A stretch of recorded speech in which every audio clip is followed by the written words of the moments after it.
सुप्रभात। सुधा सक्सेना का आप सभी को सादर सप्रेम नमस्कार। जैसा कि हम सब जानते हैं कि मनुष्य यदि परिश्रम नहीं करेगा तो वह विकास के पथ पर अग्रसर नहीं हो सकता है। विकास का पथ चाहे शारीरिक हो, चाहे मानसिक हो, चाहे आध्यात्मिक हो। सवाल है कि मनुष्य अपना विकास क्यों नहीं चाहेगा। इसके पीछे एक तर्क यह दिया जाता है कि वह व्यक्तिगत जीवन में सुख भोग करना चाहता है और भौतिक सुख सदैव परिवर्तनशील होता है। हम जब तक उसको पकड़ते हैं तब तक वो बदल जाता है और इस प्रकार से आजीवन वो इच्छाएं और वह भोग चलता रहता है। कभी सुख देता है, क्षणिक सुख देता है, और जब वह बदल जाता है तो वह दुख देता है। तो ऐसी क्या है जो कि हम कोशिश करें कि हमें वह सुख लंबे समय तक मिले। मनुष्य एक विवेकशील प्राणी है। वह अपने हितों को लेकर स्वयं निर्णय करता है।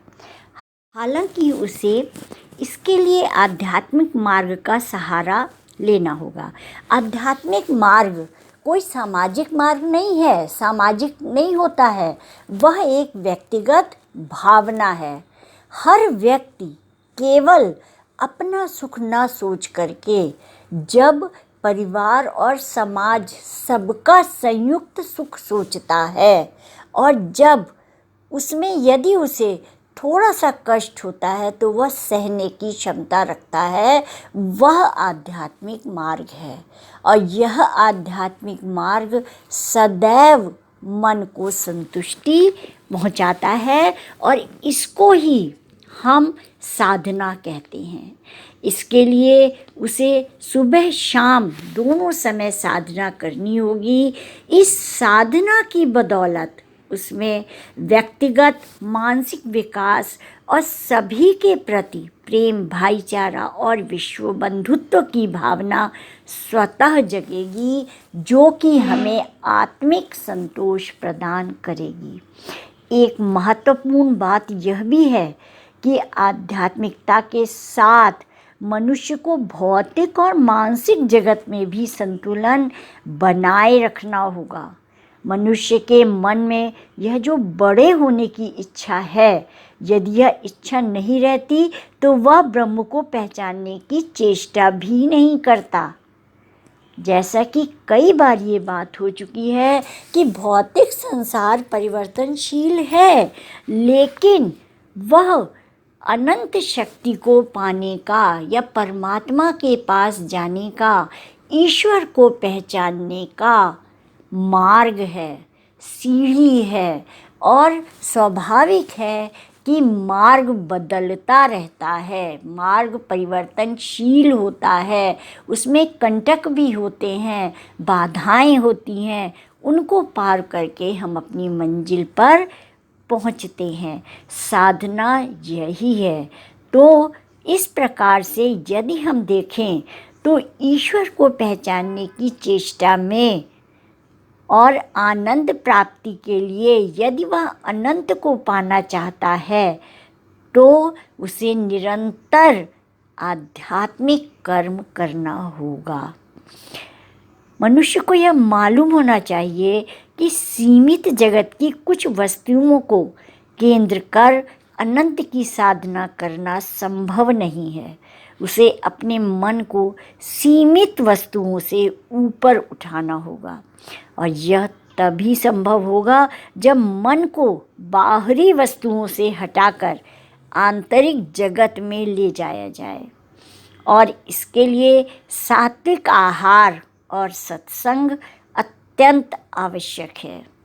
मनुष्य साधना जगत में तभी सफल होती है जब वह अपने आचरण, व्यवहार और चिंतन में सात्विक परिवर्तन लाता है। व्यक्ति की इच्छा स्वाभाविक धर्म है। इस इच्छा को दबाकर नहीं रखा जा सकता है, उसे आगे बढ़ने का पथ देना ही होगा। और इसीलिए हमें सीमित वस्तु के अलावा असीमित वस्तु को पाने की इच्छा करनी चाहिए, क्योंकि इससे किसी के साथ किसी प्रकार का संघर्ष नहीं होगा और ब्रह्म साधना या ईश्वर को प्राप्त करने की साधना वह असीमित वस्तु है जिसे पाकर हम सभी कष्टों से छुटकारा पा जाते हैं। वह हमारा घर है। ईश्वर क्या है? हमारा घर है, लक्ष्य है, जो कि हमारे अंतर मन में है, लेकिन हम इतनी दिनों के से अपने घर से निकले हुए हैं कि उस लक्ष्य को, उस घर को कहीं भूल गए हैं।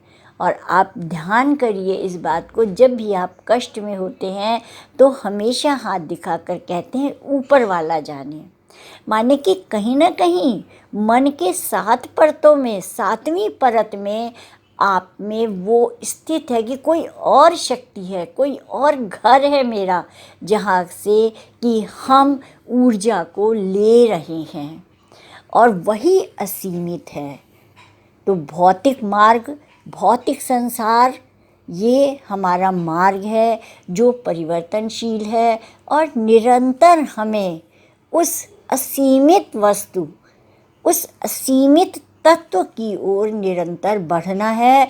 और वो हम स्वयं के अंदर जाकर स्वयं की खोज करके, स्वयं के लिए चिंतन करके ही हम वहाँ पर जा सकते हैं और आनंद की प्राप्ति कर सकते हैं। तो आज इतना ही, धन्यवाद।